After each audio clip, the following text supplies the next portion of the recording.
Bonjour à tous, aujourd'hui on est à la Binance Blockchain Week, donc c'est le deuxième jour. Je vous ai fait des petites vidéos un peu en mode vlog, interview, etc. pour vous montrer un petit peu le salon, les amis français qu'on a rencontrés, ça fait toujours plaisir et on a rencontré notamment pas mal d'influenceurs, key opinion leaders de différents pays, donc de Binance Angel et tout ça. Donc voilà, vous avez un petit tour du salon et n'hésitez pas à mettre des commentaires en vidéo de ce que vous avez pensé du salon, mais voilà, c'est pour vous montrer un peu l'ambiance, la dynamique et les différentes personnes qu'on a pu voir. Allez, bye!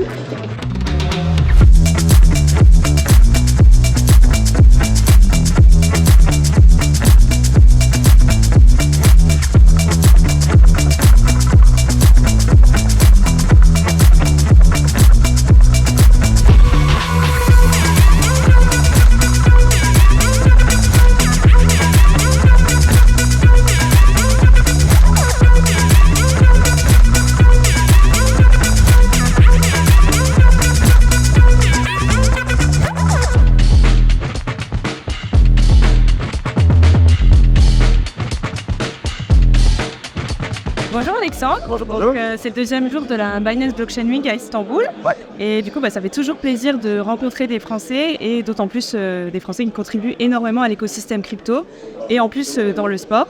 Je fais beaucoup de sport. Donc, j'adore. Alors voilà, on est au top.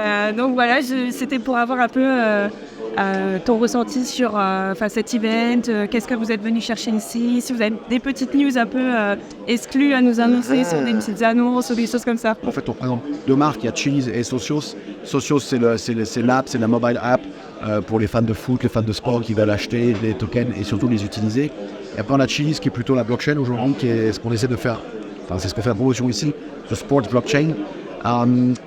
Pourquoi on est là? Parce que on est dans les plus gros, on essaye d'être dans les plus gros events crypto. C'était vrai à Singapour, c'était vrai en Corée, je vais en Corée encore lundi. Donc on fait un peu un tour là-dedans. On a une grosse relation avec Binance historiquement depuis 2018, donc on essaie de construire des trucs ensemble. Et surtout, comme ça à Istanbul, la Turquie c'est notre premier marché de loin. C'est notre premier marché, on doit avoir, je sais pas, 500, 600 000 utilisateurs aussi.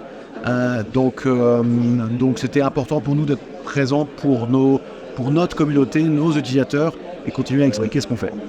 D'accord. Oui, donc gros potentiel, un petit peu l'Asie aussi.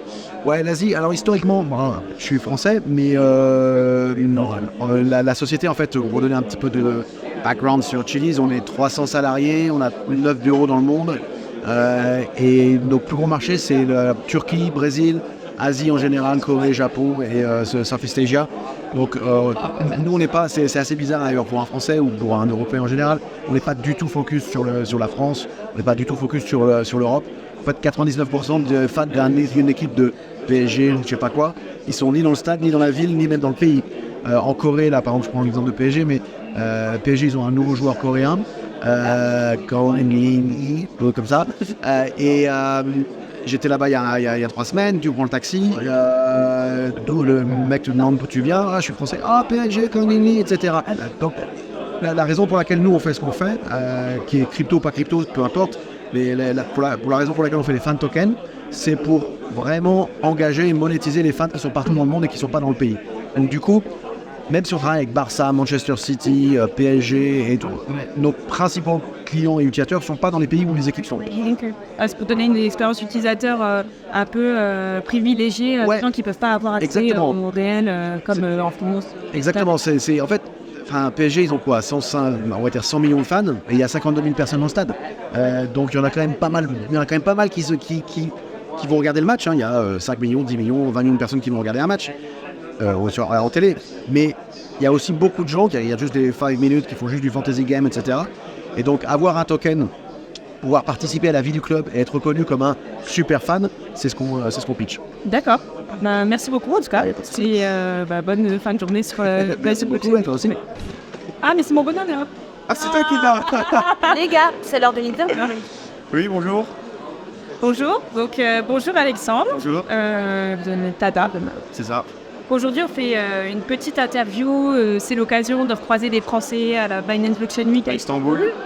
Et voilà, j'avais quelques petites questions pour toi sur le projet, tout ça, parce que je suis un peu depuis le début de Tada. Je trouve que la topologie est super intéressante.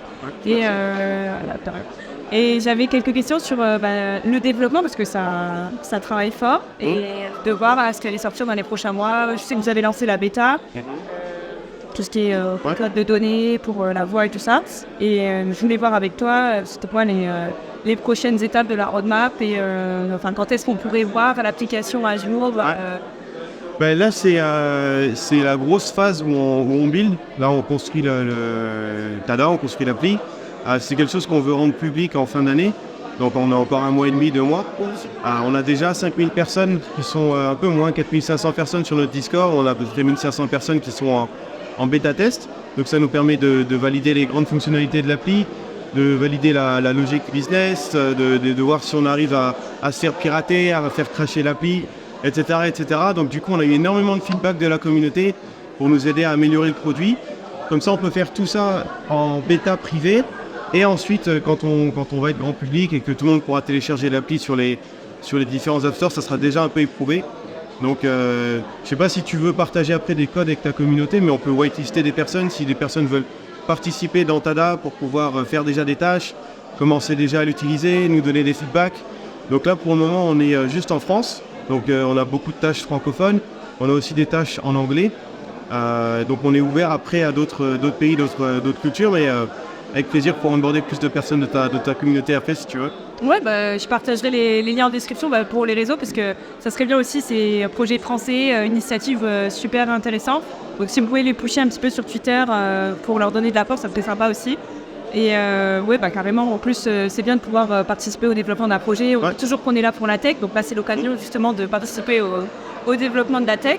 Et dans tout en fait, qui est le développement de votre projet.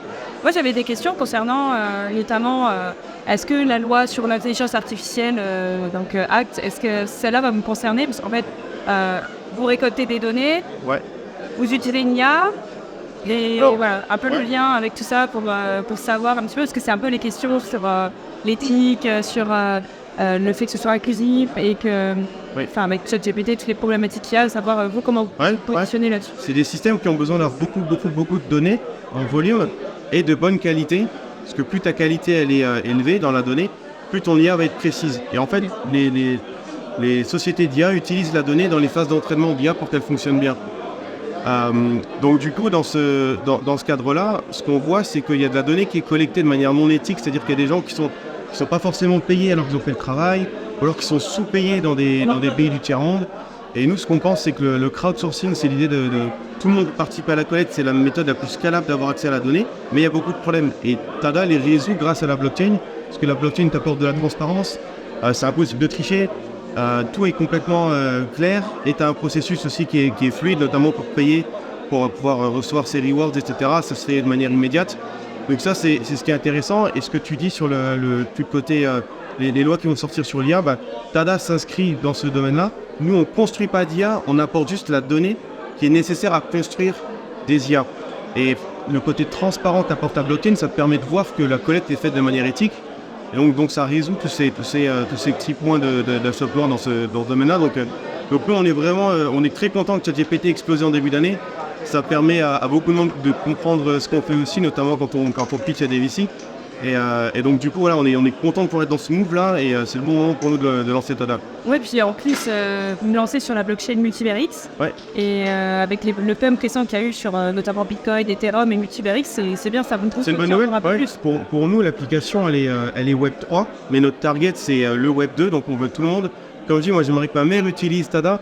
Donc on veut quelque chose qui est friendly pour les gens qui n'ont pas l'habitude d'utiliser la crypto. Et par rapport au justement en fait là on va être sur aussi pour l'utilisation de l'application, mais derrière les données, comment vous allez les utiliser parce que ça va être pour des industries. C'est ça, c'est comme si on crée eBay en fait. Il faut que tu aies des gens qui aient des offres, il faut qu'il y ait des gens qui viennent acheter. Donc nous en fait on a d'un côté des clients qui sont des sociétés qui développent des IA, donc les équipes R&D qui ont besoin de data. Et les personnes qui vont fournir la data, c'est les utilisateurs de Tada. Et donc, ils sont rémunérés pour participer à des tâches. Donc, on a les deux côtés, effectivement. Un peu comme les sondages rémunérés, mais version web. C'est ça. Là, on va te demander d'annoter une image. On va te demander de lire une phrase. Par exemple, si on veut collecter pour un assistant vocal en français, il nous faut à peu près 1000 heures d'hommes, de femmes, différents classes d'âge, des gens qui ont un accent, qui n'ont pas d'accent, des enregistrements sans bruit de fond, ou alors pour des... Là, on fait une campagne pour une marque de voitures allemande qui demande un wake word, donc on a des phrases très spécifiques. D'accord, ouais, donc en plus avec une vitesse d'exécution, pas de la phrase, des mots, etc. Soit il faut parler d'une manière naturelle, en chuchotant, ça dépend de ce que nos clients ont besoin de développer comme lire. D'accord. Et après, pour tout ce qui est justement protection des données des utilisateurs, vous inscrivez comment en fait dans ce domaine-là? Parce que là pour l'instant vous êtes sur le marché de l'Europe, vous avez aussi les Américains. On sait très bien que les lois, les réglementations sur les RGPD, c'est pas du tout les mêmes d'un pays à l'autre. Ouais. Mais du coup, ça se passe comment en fait? Par exemple, je prends l'exemple d'un Français, s'il y a un piratage des données, s'il y a des choses comme ça, je pense que votre structure a prévu... Quoi qu'il arrive, on ne veut pas que ça arrive comme n'importe quelle société Web 2, Web 3, personne ne va avoir un piratage, donc ça fait aussi partie de ce qu'on fait en bêta. On a engagé des gens pour faire du pen test et voir s'ils arrivaient à nous pirater. Sur ta question sur la RGPD, c'est une bonne question parce que c'est un sujet sensible. Quoi qu'il arrive, on est dans un cadre qui est très spécifique. Parce que la RGPD, elle couvre l'utilisation lambda que tu peux avoir sur un réseau social. Nous, dans un cadre très spécifique, tu es payé pour donner ta data et tu es rémunéré pour le faire. Donc on a un contrat, on a un cadre très spécifique avec les personnes qui utilisent ta data, qui forcément, on a une équipe juridique sur le sujet. Et donc si on est en Europe, la RGPD nous demande un certain niveau. D'autres pays sont moins demandants. Vu qu'on aura le niveau RGPD, ça va nous permettre de bosser avec d'autres pays. Et quoi qu'il arrive, il faut qu'on fasse super gaffe à ça, ça peut nous tuer. Donc c'est hyper important pour nous d'être compliant là-dessus. Donc fais attention à ça. Ça marche. Et dans le prochain développement, donc on avait dit le Launchpad. Fin d'année, ouais. Vous allez avoir le lancement aussi pour le début d'année prochaine. Ouais, c'est ça. En fait, le Launchpad, c'est la loterie dont je parlais tout à l'heure qui rend l'application publique. On pourra ensuite trouver sur tous les App Store, etc., sur notre site web. Et donc à ce moment-là, n'importe qui pourra venir télécharger l'appli, commencer à travailler, gagner de l'argent. Et on aura quelques belles petites surprises. Donc suivez-nous sur Twitter. Ça fait depuis le début, première quinzaine de septembre, qu'on a commencé à onboarder une première communauté de gens qui sont super. On est vraiment contents de les avoir. Il y a des gens qui travaillent même plus sur Tada que dans leur métier. Donc on a vraiment une super commu. Des profils pour recruter, c'est bien. On a une super commu, ouais, franchement, on a une super commu, on est super contents. Et hâte de voir ce que va donner la suite avec les autres pays, etc. Donc là, c'est bien lancé et hâte de voir la suite. Il y a du lourd qui arrive, c'est bien. Ouais, carrément. Merci. Très bien, merci à toi. David, pour ceux qui ne le connaissent pas, président Binance France. On travaille beaucoup là sur les outils qui vont permettre l'adoption, notamment le halving qui arrive à peu près vers fin avril, début mai de l'année prochaine. Et le Web3 Wallet, c'est un peu une illustration et une préparation de ce qui se passe. Si vous voulez, au milieu des autorités et des entreprises, il y a l'utilisateur et c'est notre focus le plus important. Donc les besoins d'utilisateurs, leur garantie, leur sécurité. Après, la régulation, c'est un objet qui évolue avec les autorités de chaque pays. L'adoption est largement supérieure en Turquie qu'en France ou en Europe pour plusieurs raisons.